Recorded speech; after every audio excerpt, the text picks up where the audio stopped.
মোহাম্মদ সিরাজ না জাসপ্রীত বুমরাহ ওয়ানডে ক্রিকেটের বেস্ট কে? সবাই হয়তো এখন চোখ বন্ধ করে বলে দিতে পারে ভাই এটা কোনো প্রশ্ন, অবভিয়াসলি জাসপ্রীত বুমরাহ। কিন্তু ভাই না, রেকর্ডটা কিন্তু তাই বলে না ওয়ানডে ক্রিকেটে। দেখো, যেখান থেকে গতকাল তো চ্যাম্পিয়ন ট্রফির স্কোয়াড ঘোষণা করে দেওয়া হয়েছে, সিরাজ দলে জায়গা পেল না। আনফিট থাকা সত্ত্বেও জাসপ্রীত বুমরাহ দলে জায়গা করে নিল, তার কারণ তার নাম বেশি, সে ভালো পারফরমেন্স করে। কিন্তু আমরা যদি রেকর্ডটা দেখি, আমরা যদি অন পেপার রেকর্ডটা দেখি 2022 থেকে, তাহলে কিন্তু জাসপ্রীত বুমরাহ থেকে কয়েক গুণ এগিয়ে সিরাজ।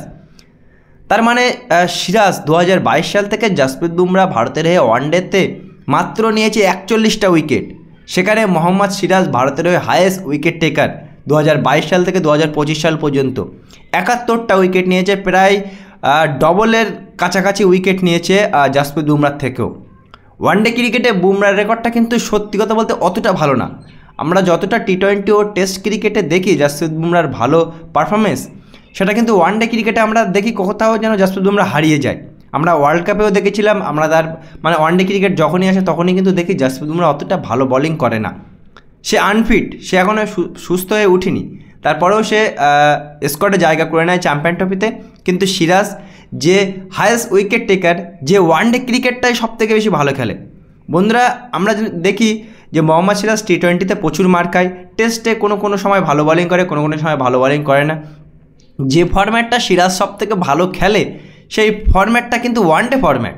71টা উইকেট নিয়েছে 2022 সাল থেকে, ভারতের হয়ে হায়েস্ট উইকেট টেকার। তা সত্ত্বেও সিরাজের জায়গা হয়নি, আর্শদীপ সিংকে জায়গা করে দিয়েছে। আর্শদীপ সিং নো ডাউট টি-20তে ভালো বোলিং করে, কিন্তু ওয়ানডেতে সে কি ভালো বোলিং করবে? সে মাত্র 8টা ওয়ানডে খেলেছে, 12টা উইকেট নিয়েছে। কিন্তু সিরাজের কাছে এক্সপিরিয়েন্স বলো, সব দিক থেকে সিরাজ বেস্ট ছিল ওয়ানডেতে। দেখো, আমাদের যে স্কোয়াডটা ঘোষণা হয়েছে, সেই স্কোয়াডটা কিন্তু কোনো মতে খারাপ স্কোয়াড না, আমরা চ্যাম্পিয়ন হওয়ার মতো একটা স্কোয়াড। কিন্তু অলরাউন্ডার যারা আছে তাদের তালিকায় কিন্তু ওয়াশিংটন, অক্ষর পটেল, জাডেজা, হার্দিক পান্ডিয়া, আমরা কিন্তু ওয়াশিংটন সুন্দরের জায়গায় একে রাখতে পারতাম, সিরাজকে রাখতেই পারতাম। আমাদের এতটা অলরাউন্ডার্স নেওয়ার তো কোনো মানে হয় না, আমরা তো আর সবাইকে খেলাবো না। হার্দিক পান্ডিয়া কনফার্ম খেলবে, আর একটা সেকেন্ড অলরাউন্ডার হিসেবে আমরা জাডেজাকে দেখতে পারি, অক্ষর পটেলকে দেখতে পারি। আমার মনে হচ্ছে সুন্দর কন্টিনিউ ম্যাচে সুযোগ পাবে না। তা সত্ত্বেও সিরাজের সাথে কি বেইমানি হলো? দেখো, সিরাজ ওয়ানডে ক্রিকেটে যে হিসেবে পারফরমেন্স করে, সেই হিসেবে আমি বলবো সিরাজের সাথে বেইমানি হয়েছে।